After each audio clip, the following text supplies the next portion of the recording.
함께 하나님 말씀 받겠습니다. 오늘 우리에게 주신 하나님의 말씀은 누가복음 4장 1절부터 15절의 말씀입니다. 누가복음 4장 1절부터 15절의 말씀 봉독해 드리겠습니다. 예수께서 성령의 충만함을 입어 요단강에서 돌아오사 광야에서 40일 동안 성령에게 이끌리시며 마귀에게 시험을 받으시더라. 이 모든 날에 아무것도 잡수시지 아니하시니 날수가 다함에 줄이신지라.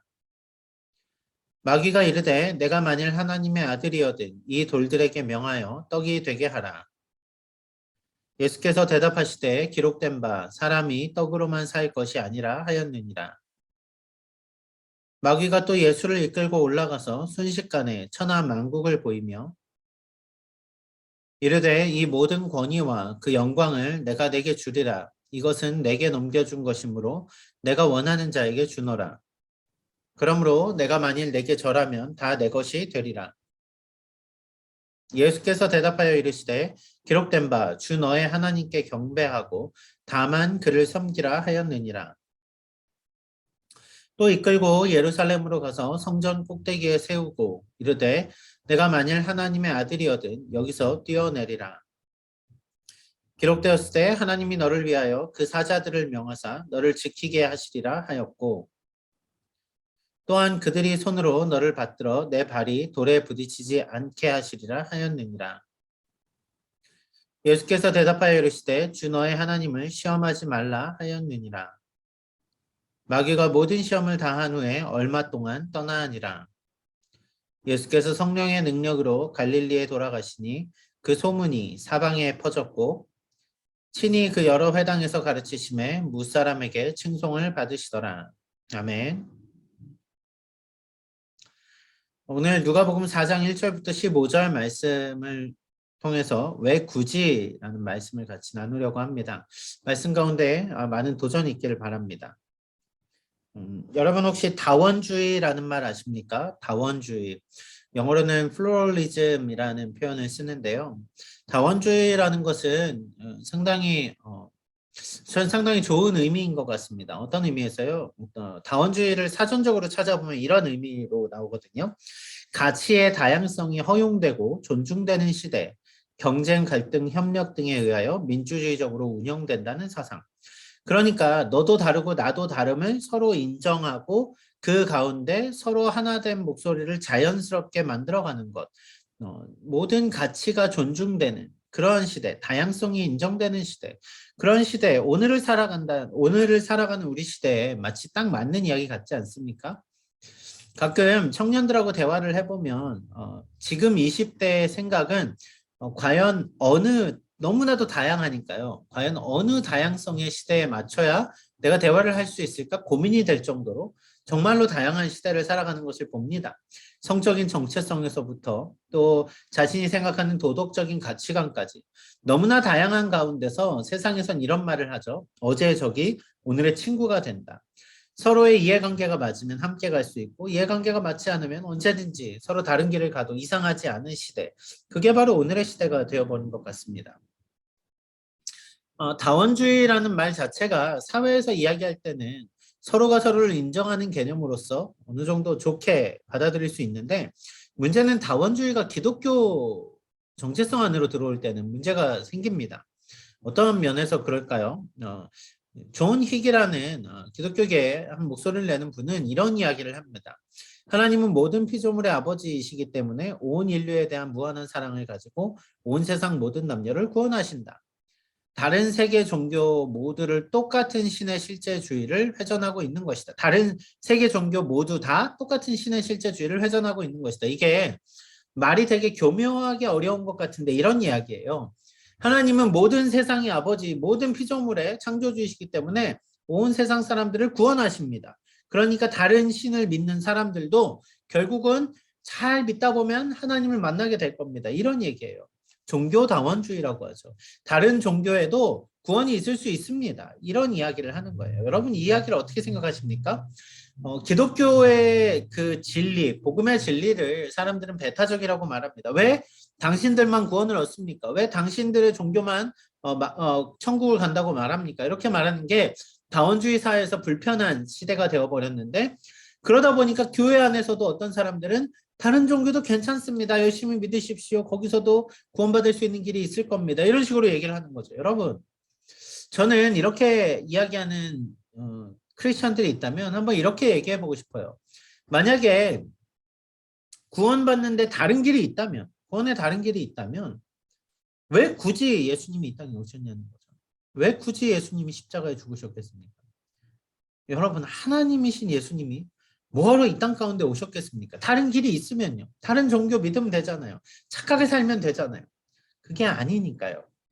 오직 구원에는 다른 길이 없이 예수 그리스도를 통해서만 가능하니까요. 오늘 본문은 사탄이 예수님을 시험하는 본문입니다. 그런데 사탄의 메시지 속에 이런 다원주의적인 세상이 말하는 여러 가치관을 통해서 우리에게 하는 도전들이 보이더란 이야기예요. 함께 오늘 말씀을 살펴보면서 이 다원주의 사회 속에서 우리가 믿고 나아가야 할 복음의 진정한 진리는 무엇인지 한번 그 이야기들을 오늘 같이 나눠보면 좋을 것 같습니다. 먼저 누가복음 4장 1절 2절 말씀을 살펴보겠습니다. 예수께서 성령의 충만함을 입어 요단강에서 돌아오사 광야에서 40일 동안 성령에게 이끌리시며 마귀에게 시험을 받으시더라. 이 모든 날에 아무것도 잡수시지 아니하시니 날수가 더함에 줄이신지라. 예수님이 시험을 받기 직전의 상황을 성경은 기록하고 있습니다. 예수님이 성령의 충만함을 입어 요단강에서 돌아오사라고 말합니다. 무엇입니까? 예수님이 세례를 받으신 이후의 일이란 이야기입니다. 이어지는 일이란 이야기예요. 여러분, 예수님이 세례를 왜 받으셨을까요? 세례는 죄인들이 받는 겁니다. 죄사함의 회개의 세례니까. 예수님은 죄가 없으시기 때문에 세례를 받지 않으셔도 됩니다. 그런데 예수님은 스스로 죄인들을 구원하러 이 땅에 오셨고 그 죄인의 자리로까지 낮아지셨습니다. 예수님이 세례를 받으실 때 성부 하나님이 이는 내 사랑하는 아들이니 선포하시면 성령 하나님이 비둘기같이 예수님에게 임하시는 것을 보여줍니다. 오늘 본문은 그 예수님의 공생애라고 하죠. 이제 사역이 시작되는 그 시점에서 예수님이 성령에 이끌리시어 광야로 가셨다는 것을 알 수 있습니다. 첫 번째, 우리는 왜 예수님이 시험을 받으셨는가 생각해 보아야 됩니다. 예수님이 왜 시험을 받으셨을까요? 예수님은 두 번째 아담으로 이 땅에 오셨습니다. 첫 번째 아담은 하나님과의 언약에서 사탄의 시험 가운데 무너집니다. 넘어집니다. 그리고 아담의 넘어짐으로 인하여서 아담이 타락함으로 인하여서 온 인류가 죄악 가운데 놓이죠. 우리에게 오신 두 번째 아담, 예수 그리스도는 시험을 향해 직접 나아가십니다. 아담은 조용히 있는 가운데 은밀하게 사단이 시험에 왔다면 예수님은 성령에 이끌리셔 시험의 자리로 나아가십니다. 그 시험을 통과하시며 시험을 이기시며 진정한 구원의 능력이 하나님께 있음을 다시 회복하시는 것을 보여주는 거죠. 또 하나 예수님 왜 금식하셨는가입니다. 40일 금식. 여러분 40일 하면 무엇이 떠오르십니까? 광야의 40일이라고 한다는 것은 출애굽 과정 가운데 이스라엘 사람들이 가나안 땅을 정탐한 40일을 떠오르게 합니다. 그들이 40일을 정탐하고 와서 하나님께 불순종하였을 때 하나님의 말씀에 순종하지 않고 애굽으로 돌아가자 하였을 때 어떻게 되었습니까? 40년간 광야에서 그들이 살아가게 되지 않습니까? 예수님은 이 40일의 시험의 시간을 통하여서 40일의 시간을 통하여서 철저히 하나님 앞에 순종하는 모습을 보여주십니다. 하나님 앞에 순종함으로 또 모든 사탄의 시험을 향해 나아가시면서 그 시험을 이기심으로 우리에게 보여주시고자 하는 것이 무엇일까요? 우리에게 전하고자 하시는 진리가 무엇이었을까요? 그 이야기들을 한 절 한 절 좀 더 살펴보죠.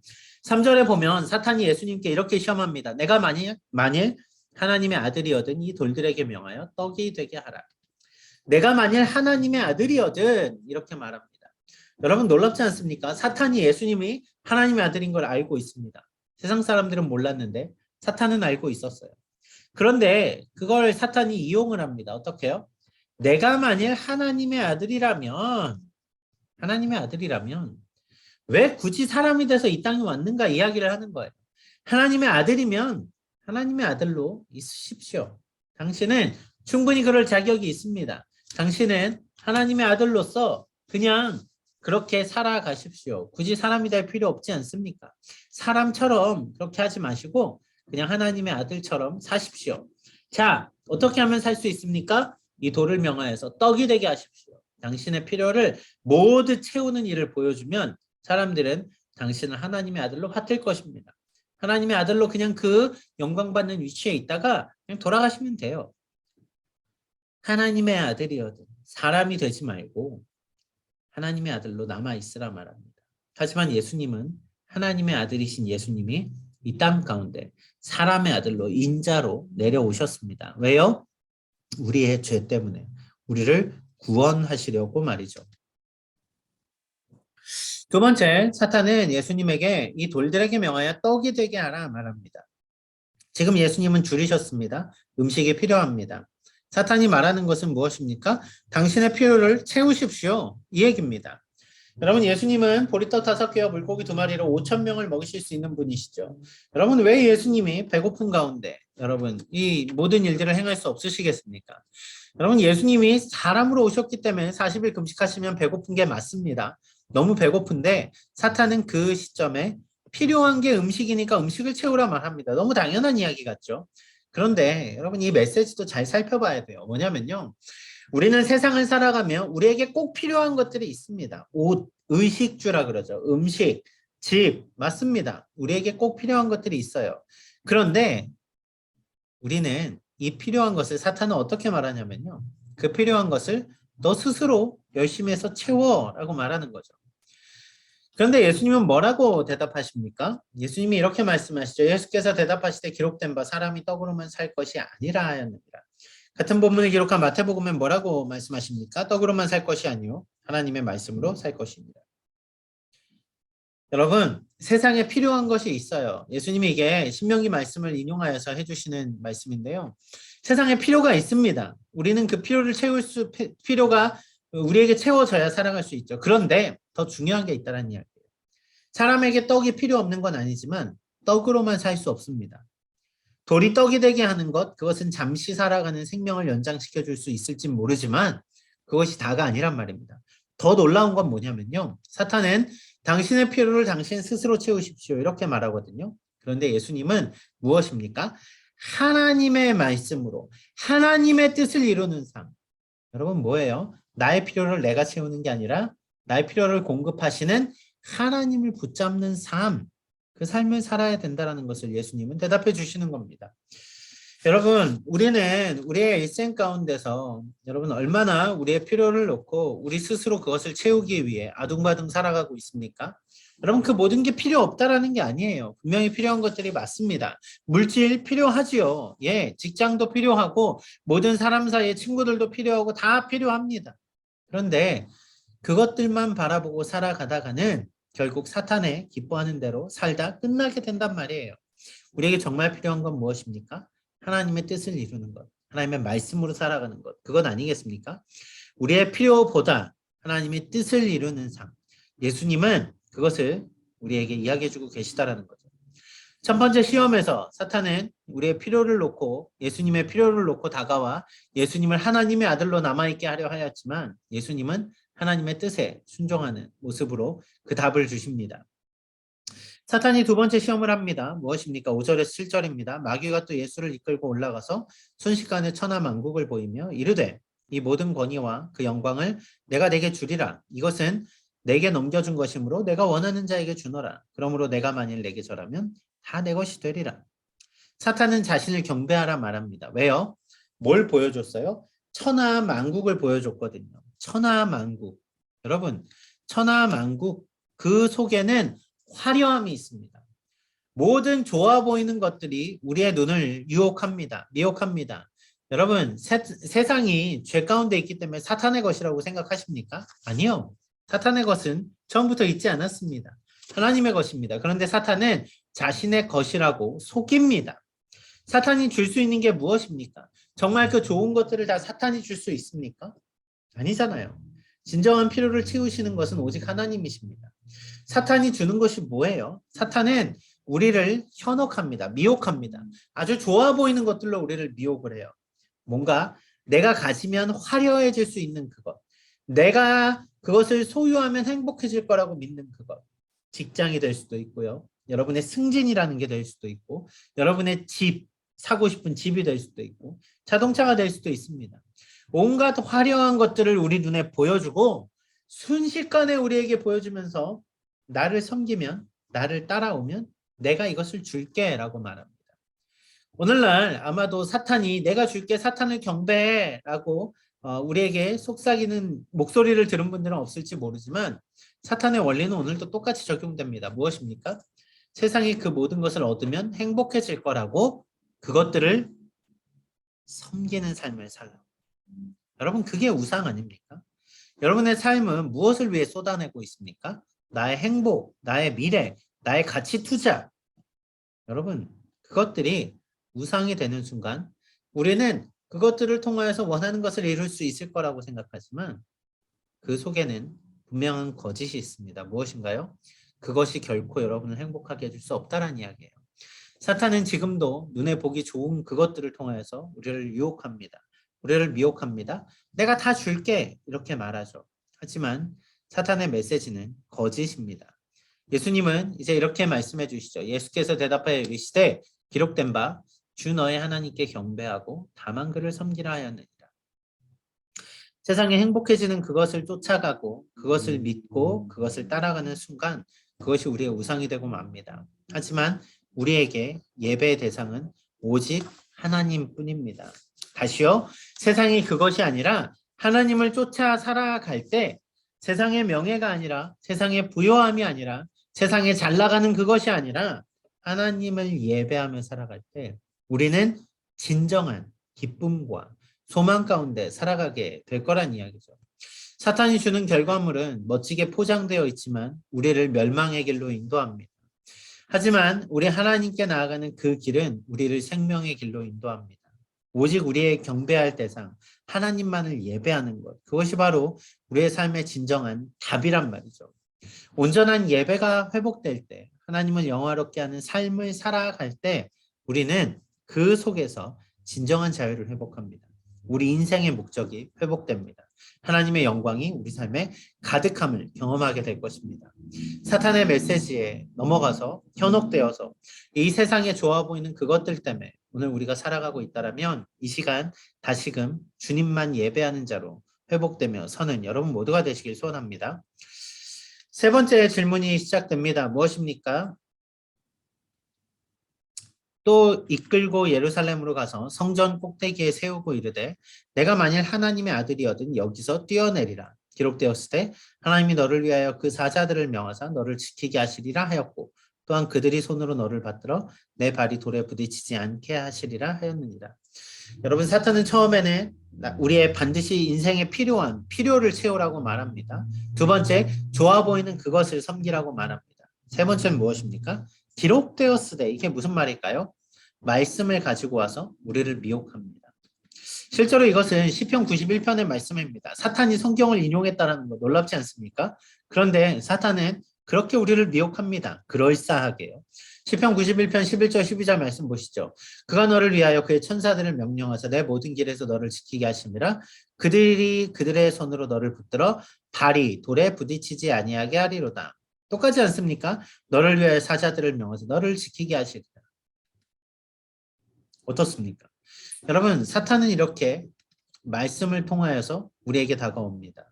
이게 하나님의 말씀을 통하여 다가오는 게 아니라 왜곡된 말씀을 통해서 다가옵니다. 성경을 자신의 멋대로 해석하게 둡니다. 그리고 자기에게 유익한 대로 가져다 쓰게 합니다. 그렇게 여러분 무너진 사람들이 누굽니까? 이단 아닙니까? 여러분 이단 성경 말씀 봅니다. 우리보다 성경책 열심히 외우는 사람들도 많습니다. 그런데 성경 말씀을 나에게 유리한 대로 적용하니까 어떻게 됩니까? 하나님의 말씀으로 결국 사탄이 기뻐하는 일을 하고 있게 되더란 이야기예요. 사탄은 교묘하게 우리를 미혹합니다. 하나님의 말씀을 가지고 그것을 약간의 변질로 우리를 미혹하죠. 하와에게 했던 이야기도 똑같지 않습니까? 하나님이 정말 이 에덴 동산의 모든 과일을 먹지 말라고 했니? 여러분 하나님의 말씀을 조금 왜곡합니다. 시편 91편은 하나님을 시험하라는 메시지가 아니라 위기 속에서도 하나님이 우리를 보호하시는 하나님을 신뢰하라는 메시지인데 사탄은 이 메시지를 하나님을 신뢰하라가 아니라 하나님을 의심하라 이렇게 말하고 있는 거예요. 이때 예수님이 이렇게 말씀하십니다. 예수께서 대답하여 이르시되 주 너의 하나님을 시험하지 말라 하였느니라. 시험하지 말라. 하나님을 테스트하지 말라. 사탄은 말씀의 근거로 시험에 옵니다. 테스트에 옵니다. 하나님을 의심해 보라고, 합리적으로 의심해 보라고 우리에게 얘기할 때가 너무나 많습니다. 합리적인 의심, 여러분 그게 합당한 이야기일까요? 예수님은 신명기 6장 16절 말씀을 인용해서 우리에게 얘기해 주시는데요. 실제로 이것은 그것이 그런 메시지예요. 뭐냐면요. 사탄은 우리에게 계속 의심해 보라고. 네가 믿는 게 진짜니? 하나님이 정말 계시는 게 맞니? 하나님이 정말 계시다면 너가 하나님을 시험해 봐. 이렇게 얘기하는 겁니다. 하나님을 의심의 대상으로 바꿔 놓습니다. 여러분, 하나님의 말씀을 보면 우리는 궁금증을 가질 수 있어요. 말씀 가운데 우리는 아직 깨달지 못하는 부분들에 대해서 궁금해할 수 있습니다. 우리가 눈에 보이지 않는 하나님이기에 하나님을 어떻게 알지라고 하는 그러한 질문들을 할 수 있습니다. 하지만 사탄은 질문을 하라고 말하는 게 아니에요. 사탄은 하나님을 의심해 보라 말하는 것입니다. 여러분, 하나님은 우리의 시험의 대상이 아니십니다. 하나님은 우리의 믿음의 대상입니다. 사탄은 하나님의 존재 증명을 합리적인 의심이라는 이름으로 성경이라는 타당한 원리로 공격해 들어오지만 사탄의 시험 앞에 우리가 해야 되는 것은 의심이 아니라 믿음으로 하나님을 선포하며 나가야 된다는 이야기입니다. 우리의 아버지 되시는 하나님, 우리를 구원하시는 아버지를 우리는 신뢰할 뿐입니다. 오직 우리에게는 그 신뢰함만이 우리의 유일한 하나님에 대한 반응이지 하나님의 존재를 테스트해보라 말하는 사탄의 메시지는 결코 옳은 메시지가 되지 않는다는 이야기죠. 자, 말씀을 정리해 보겠습니다. 앞서서 저는 종교다원주의에 대해서 말씀드렸습니다. 종교다원주의. 기독교 내에서도 다른 종교에도 구원이 있다 말하는 것. 여러분 이것은 다원주의 세대 가운데 살아가는 너무도 편리한 사탄의 메시지 아닐까요? 하나님도 믿어. 하지만 다른 것도 믿어도 돼. 쿨하잖아. 다른 종교에도 구원이 있다고 말하면 서로 친하게 지낼 수 있어. 얼마나 보기 좋아. 그게 예수님의 사랑 아니니? 막 이런 식으로 말이죠. 여러분 정말 그럴까요? 다른 종교에도 구원이 있다면, 세상에 다른 구원의 길이 있다면, 내가 착하게 살아서 헌금 많이 해서 뭔가 좋은 일 해서 구원받을 수 있다면 도대체 왜 예수님이 오셨겠습니까? 예수님이 십자가에서 모든 물과 피를 왜 다 쏟아 주셔야 했습니까? 다른 길이 없어서 그래요. 다른 길이 없기 때문에 그렇습니다. 도대체 왜 굳이 예수님이 이 땅에 오셨냐고요? 그 길뿐이라서 그렇습니다. 오늘 사탄은 그 길을 피해가라고, 그것보다 더 필요한 것을 채우라고, 그것보다 더 좋은 것들을 우리에게 쓰라고. 예수님에게 했던 도전이 무엇입니까? 굳이 왜 이 땅에 왔습니까? 하나님의 아들로 그냥 있으십시오. 좋은 거 그냥 먹으면서 당신의 필요를 채우십시오. 먹고 사는 문제, 우리의 미래에 대한 모든 계획들, 합리적인 의심들, 이거 다 해볼 필요가 있지 않습니까? 예수님께 그렇게 다가온 거예요. 또 다른 선악과로 아담을 넘어뜨렸듯이 예수님을 넘어뜨리려 했다라는 거죠. 하지만 예수님이 주신 말씀은 무엇입니까? 하나님을 의지함으로, 말씀 안에서 오직 주님을 신뢰함으로 나아가야 된다라고 해주시는 거죠. 예수님이 하신 말씀의 실은 결론은 이런 것입니다. 다른 길이 없다고요. 내가 길이라고요. 내가 생명이라고요. 내가 진리라고요. 우리가 하나님께 나아가야 되는 것. 우리가 사탄의 도전 가운데 세상을 향하여 나아가야 되는 오직 유일한 하나의 메시지가 있다면 예수 그리스도입니다. 그 길밖에 없기 때문에 그렇습니다.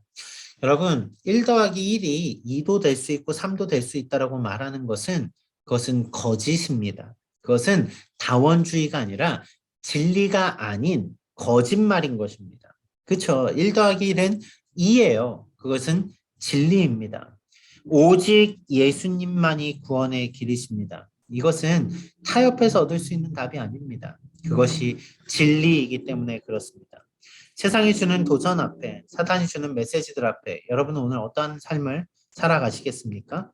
오직 그 진리이신 예수 그리스도, 우리를 위하여 이 땅에 오신 예수 그리스도, 우리를 위하여 시험을 당하셨으며 우리를 위하여 고난을 당하셨고 우리를 위하여 죽으셨고 우리를 위하여 부활하신 예수 그리스도, 주님이 굳이 그렇게 하신 이유는 그 길밖에 우리를 구원할 길이 없기 때문이었습니다. 오늘 그 예수님을 믿는 믿음, 오직 예수 그리스도를 붙잡고 살아가는 믿음으로 오늘 하루를 승리하며 나간 여러분 되셨으면 좋겠습니다. 세상 속에 그 예수 그리스도의 진리, 복음을 선포하며 나아가는 여러분 모두가 되시길 주님의 이름으로 축원합니다. 기도하겠습니다.